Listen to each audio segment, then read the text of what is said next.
Yeah. We'll just keep going from where we are. Yeah. Because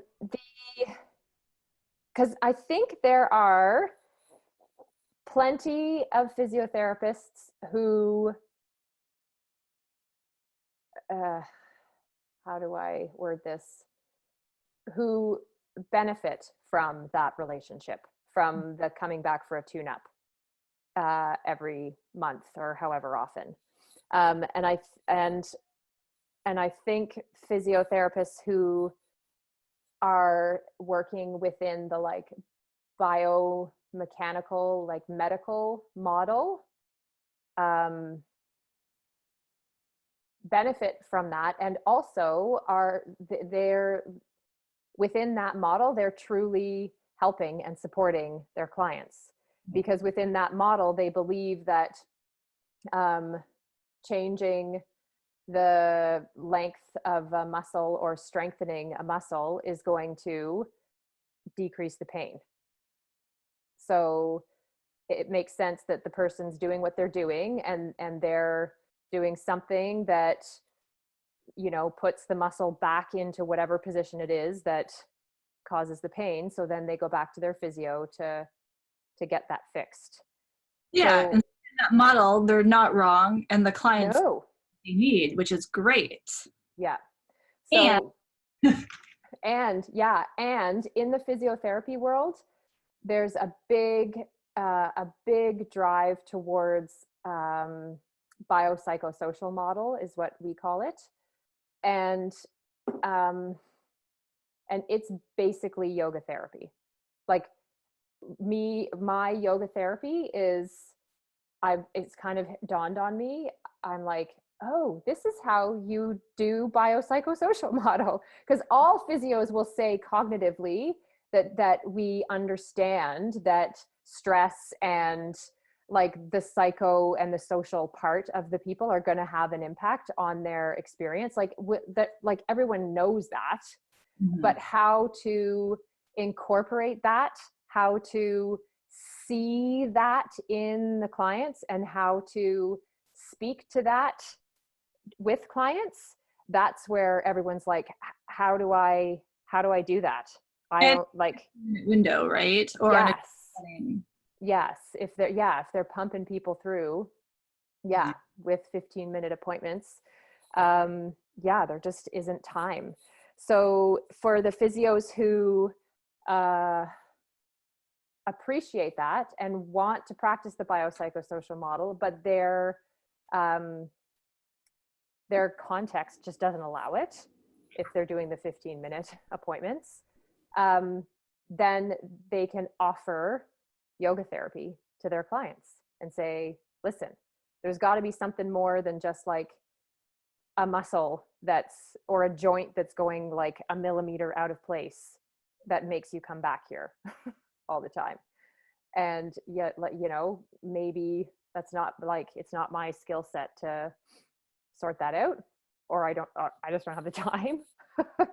Yeah, and that But becomes a referral for someone like myself, yeah, yourself even, yeah, who can take the time to sit down with someone and focus on breath, maybe have a deeper discussion about what's going on in someone's life, and exploring, yeah, how might the shoulders be related to the knee issue, right? Like it can go like wide and deep, right? yeah, Yeah. yeah. It's so cool how the shoulders can affect the knee or the hip, isn't it? Yeah. It's like mind-boggling though. Yeah. And I think that's another challenge for me with my physio training. People, a lot of clients who are working with me and like as a physiotherapist, they seem to want to know, or they always ask like, why did I just do this thing with my shoulders and now my legs feel like 10 pounds lighter, like when I lift them? And as a physio, like my physiotherapist brain is like, okay, what like physical connections can I make to tell them why that just happened? And which I'm sure there are, but what I've been playing with the people who ask me that is like, I don't know.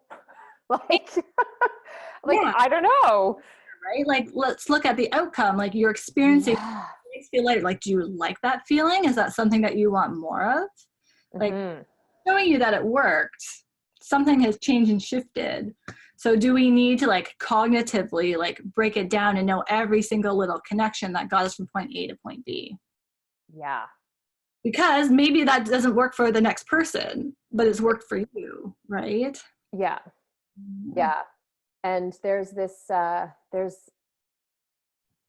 and people are really receptive to that when I say that. Like, I don't know. That didn't work if I did that with like the last person I saw with hip pain that was kind of similar to yours. It didn't happen. So it's just every body is such a mystery because of, sure, we may have similar anatomical structures, but we certainly don't have similar psychological or social makeup at all. So we just never know.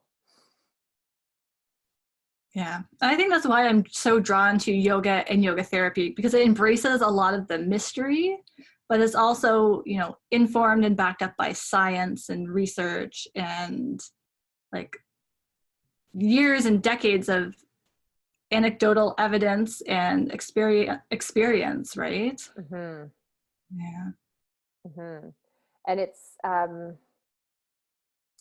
in the in my experience of physiotherapy I was before I was integrating yoga therapy into my practice, um,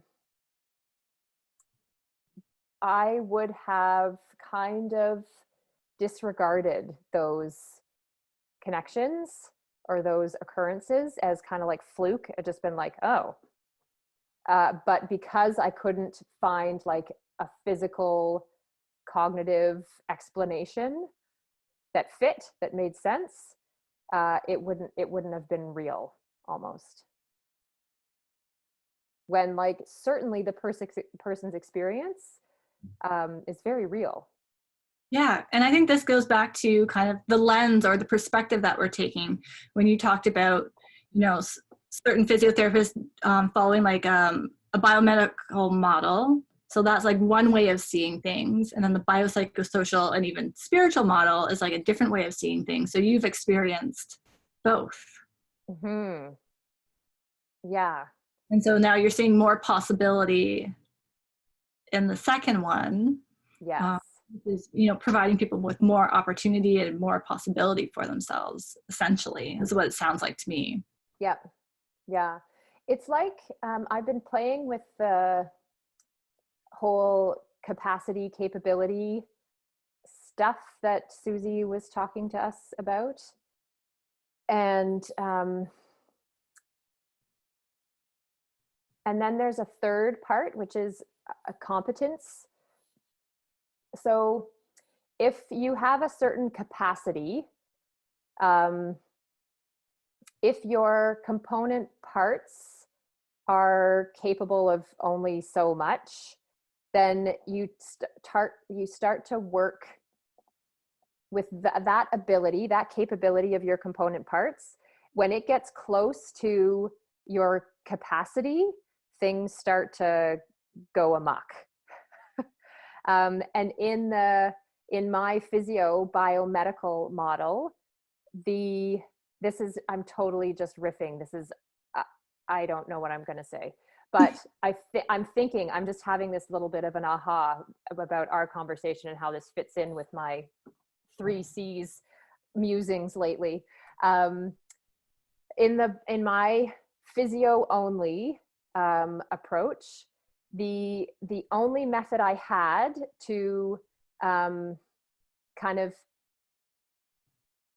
ease their pain or increase their competency was to improve the capability of the component parts.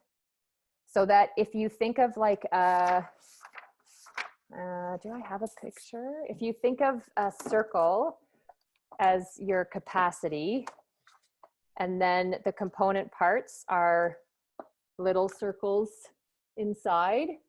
So on this one, you're working close to your full capacity. So you might be experiencing some difficulty there.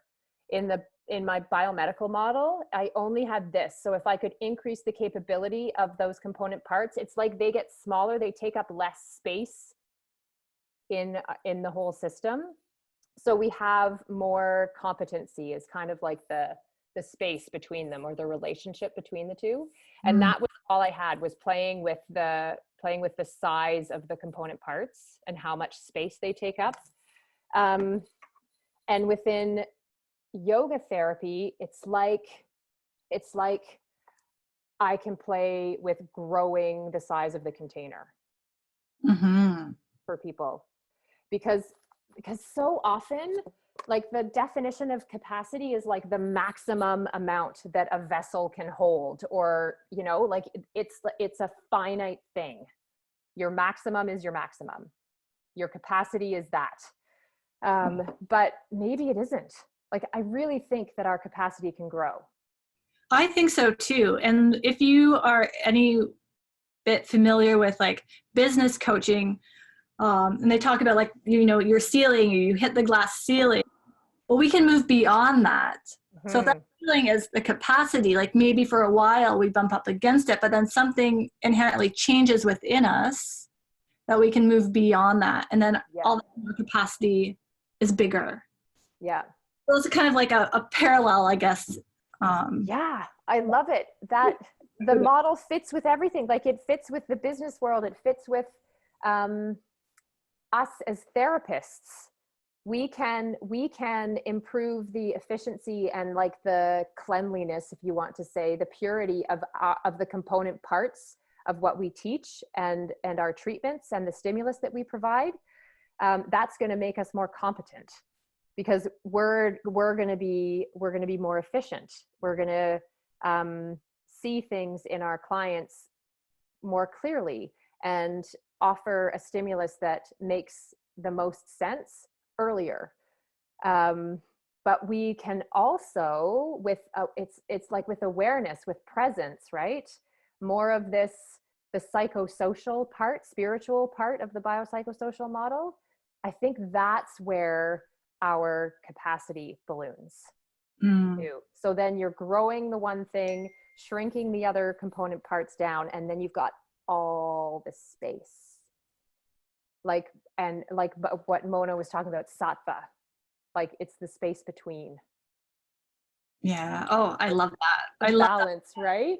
So for like people who don't know who Mona is, she's our Ayurvedic teacher, and she was in our last call describing how we're like onions and we have layers. And in her specific example, like if you peel off a layer of rajas, which would be kind of like that frenetic kind of energy, like being wound up, if we kind of peel that away, then there's a moment, like there's a space in between layers of kind of balance and calmness or expansion. And then there's like the next layer, which might be more kind of inert and lethargic, where we feel like tired or fatigued. But then, you know, we peel that layer away, and then there's kind of a sense of ease and balance or growth. And then there's another layer. So we're always working through the layers, but in the spaces in between, there's kind of, how would you describe that sattva? And balance, calm, ease. Yeah, so we're always experiencing that in kind of like little bits and pieces. We get a glimpse of it, or we experience it for a few hours or a couple of days or a week. And then there's something else. We come to the next layer, and then so we have to just keep peeling.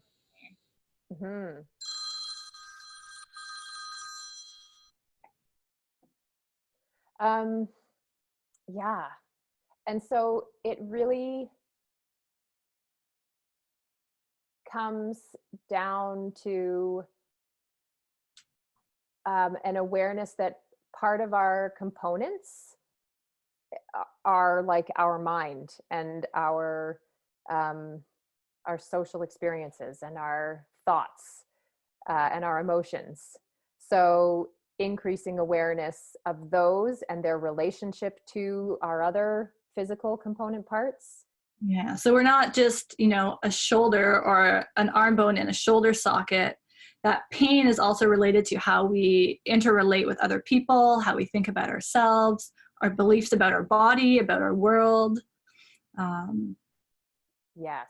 Our ability to sleep at night, right? Like so many things. Maybe it's affecting like other parts of our body. If our shoulder isn't functioning well, it's going to impact how we move through life on a daily basis, right? So Mm-hmm. And yeah. it's gonna impact the language that we use, the words that we choose, so that when we're speaking with a physiotherapist or a yoga therapist, um, the therapist practicing in the biopsychosocial model is more likely to acknowledge and hear those words and understand that they're also a data point, just as valid a data point as what the range of motion of your shoulder is, or what you rate your pain like out of 10, just as valid. What your strength is, what the ligament tests that you do at that shoulder, all of those, the language that you use to describe your experience is another data point. And someone working within that biopsychosocial model is more likely to hear and acknowledge that, and to also then be able to track how your language changes as your physical experience changes, and will be able to highlight that to you, so that then you can become more aware of the language that you use when you're feeling good versus when maybe you're starting to not feel so good. So, and that is huge. Yeah. Can you give me an example? Um, so if someone has, so if you're working, if you've got frozen shoulder, let's say, and you're going to see, you're coming to see me or you or Lindsay for an assessment. And as you're describing the experience,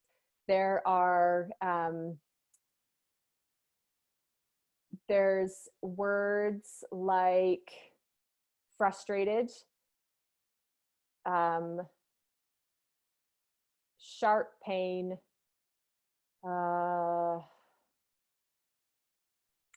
stopping me from doing what I want to do. What else could there be? Can't even put my coat on. So there's those. And then, so you're working and you're doing some movements, you're doing whatever the stimulus is that your therapist has provided for you. And within the biopsychosocial model, the therapist may ask, what do you feel when you're doing this? I don't know. And you say, I feel stuck, or I feel restricted, or I feel pain, or whatever I feel. And then after a few weeks, you come in and you can say, I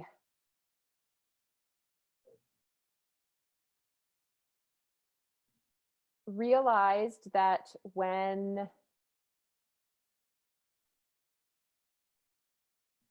I'm putting my coat on, it's always first thing in the morning, when it's like the rush. The kids are trying to get to the bus. I need to get them out the door and get to the bus and then get to work and whatever. And that's when I notice that my shoulder hurts and I can't even get my coat on. But it's always in the morning when I'm in that rush and when I'm frustrated. So the person in the biopsychosocial model may be able to help you link up frustration with the physical pain that you're feeling and with the restriction that you're feeling in your shoulder. Mm-hmm. And then once you're aware of that, right, Lindsay, once a client is aware of that, then they have like, Huge. They have things now. Yes, because now they don't have to feel the pain before, like now they can just feel if they can feel the frustration, notice the frustration, then there's like I need to, something's up. Like, what can they build around that so that frustration doesn't arise to begin with? Yeah. So that they don't, like, using, again, Susie Speak, our yoga therapy teacher, they don't like blast through the yellow light and then end up running through the red light and driving over the cliff and having pain in their shoulder again. Mm-hmm. Yeah, that was a long answer. Yeah, no, but it's awesome. And I think it helps people get a deeper understanding of like what you mean by like language and how that creates like our environment, right? Like it creates our experience, the words that we use. Mm-hmm. As therapists, we can listen and we can hear those words and draw from their experience to help create, like you said, more awareness so that they don't have to experience the symptoms that they're experiencing. Yeah. And it's not us, doing something physically to them that's changing their experience. It's just bringing more awareness so that they can make little changes, or just simply by knowing what they didn't know before is enough to bring about a shift or a change that can be long lasting. Yeah. Yeah. Or interrupting the patterns. Yes. So it's really valuable to have that happening alongside the a more physical approach, like a more I don't want to say like a more focused physical approach, which in my experience is what physiotherapy offers, a more physical focused approach, so that then you're working with the physiotherapist is able to really assess and feel they can feel the tissues in your shoulder. So if we stick with the frozen shoulder example, it's like the capsule that kind of surrounds the joint that gets inflamed and irritated and kind of like tightens up. So physiotherapists can feel how tight that is, and can do some movements to try to help actually like release that tissue. They can do physical things to help release that tissue. And then if you're working along with a yoga therapist, then the yoga therapist is helping you feel what other stimulus in your life are contributing to the tightness in that tissue. I love that. I love that there can be like such a nice relationship between two different healthcare providers, but still like working with someone towards the same goal, right? Like, and like having a completely different lens, but still complementing each other. Yeah. Yeah, it's pretty powerful. Yeah. And people would get better really fast, or a lot faster. Yeah. Yeah. That's cool. Yeah, I'm glad we had this conversation. I think that kind of helps, clarify some things. Like I've struggled having conversations with people like, how is physio different from a yoga therapist? And I know there's more kind of like diagnosis and and if it's a different skill set, but still, working towards the same goal. So I think this like clarifies some things for me. I think it's going to clarify things for people who want to listen, and it just provides just another tool or another skill set that people can explore if that's what they want to do. Yeah. So I didn't do the introduction at the beginning because we hit record kind of late. But just if anybody's still listening, I'm talking with Kirsten Richardson, and she is a physiotherapist and a yoga therapist working up in Bracebridge. And your company is called Be Well Physiotherapy. Be Well Physiotherapy. And so right now you're offering online classes and you're doing your one-to-one sessions with clients online. Yeah. Amazing. Yeah. It's been fun, and it's been a lot of fun incorporating yoga therapy into my work. I was ready to throw in the towel as a physiotherapist. I was feeling really frustrated, and I knew there was more, and I couldn't see it. I couldn't find that more with how I had interpreted and taken in and practiced what I learned as a physiotherapist. So yoga brought me, it like grew my capacity. So to be able to see more. Yeah.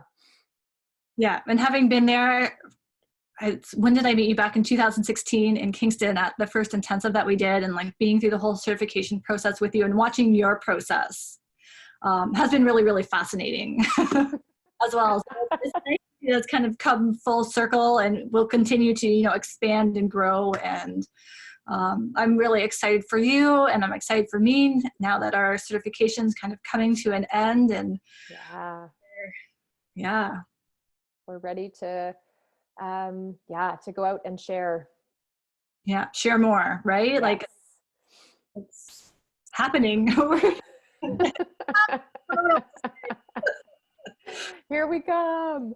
All right. Well, thank you so much, Kirsten. That was a great chat. So thanks for joining me. Okay.